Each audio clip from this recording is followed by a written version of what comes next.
Alright, kasama ko si Jerwin ang kaso unang-una. Congratulations sa panalo mo. Yes, yes sir. Maraming salamat din po sa lalo na sa mga sumuporta, pamilya at saka sa mga boxing fans po. Maraming salamat po sa suporta ninyo po. Lalo sa Panginoon. Yung totoo, Jerwin, medyo nabitin ako sa laban mo eh. Akala ko mapapatumba mo na pero mahilig mag-take down, hindi lang yakap. At anong pakiramdam mo sa laban mo? Yung takedown po, ano po ini-expect ko na talaga na may ganong mangyayari sa kanya, sa ano niya sa style niya kasi yun nga po yung alam naman po natin yung mga Thailander ay yung bago sila mag-boxing siguro Muay Thai muna eh.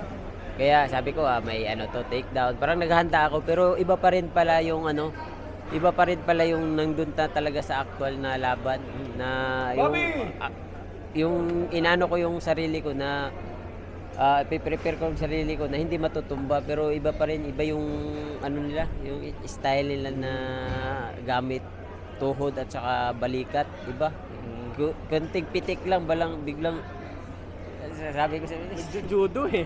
Nakakainis ilang beses siya sa winarningan. Pero ang tanong ko, generally, how do you feel yung laban mo? Kumusta yung sa tingin mo yung speed mo, yung power mo? How do you feel fighting in the 126 pounds?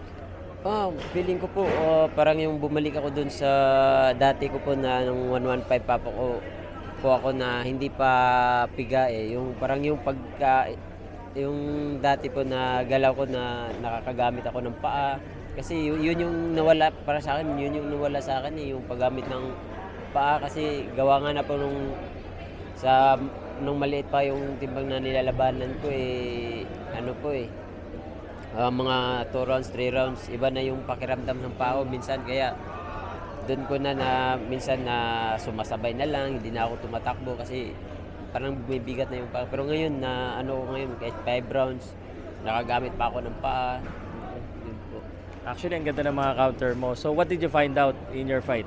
Are you staying sa 125, 6 or ano pa rin? Considering pa rin go down to 122? O di pa alam? Di pa alam sir kung saan pa. Pero para sa akin, baka bababa ng 122 or baka kung depende pa rin po. Ako nagdidepende ako kung anong plano ni Sir Sean sa akin at saka nila coach. Actually, merong isang fan na nag-worry nung napanood yung interview natin. Kasi sabi mo medyo may edad ka na. Parang na mag-retire ka na daw eh. Ano ba? Ano din yung sabi ko nga nandun na din tayo sa katotohanan na hindi naman tayo lahat papunta. Pero lalaban pa. Lalaban pa. Pero Sinigala, fan mo yun, big fan mo yun eh.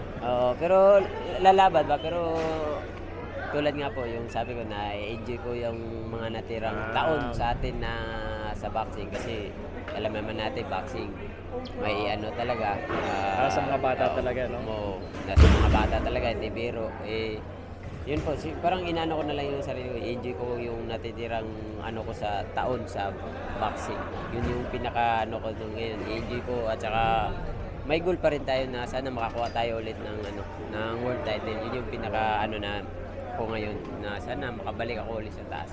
Yun ang inaabangan na. Speaking of goal, just last 2 question, yung goal mo, meron ka bang target na makalaban? Pangalan? Kahit sinong yan sa akin ni Sir Sean, okay ako kahit sinong Kahit super bantam or feather? Opo, super bantam o feather, kahit po, para sa akin, naman, i-enjoy ko ng boxing ko, ito mas maganda pa yung resulta kung i-enjoy mo yung Tama.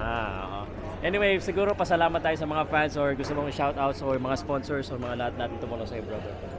Una nagpapasalamat ako sa Panginoon talaga. Wala tayong ibang pinagkukunan ng lakas kundi siya lang at sa pamilya ko, sa lahat ng sumuporta sa akin, sa boxing fans, sa atin diyan yung mga sumusuporta sa atin lagi. Maraming salamat sa inyo at sana abangan nyo pa po yung sunod kong na laban na may target sila na December pero sana dito pa rin sa Pilipinas kasi iba pa rin yung pakiramdam ng dito ka malaban sa Pilipinas po.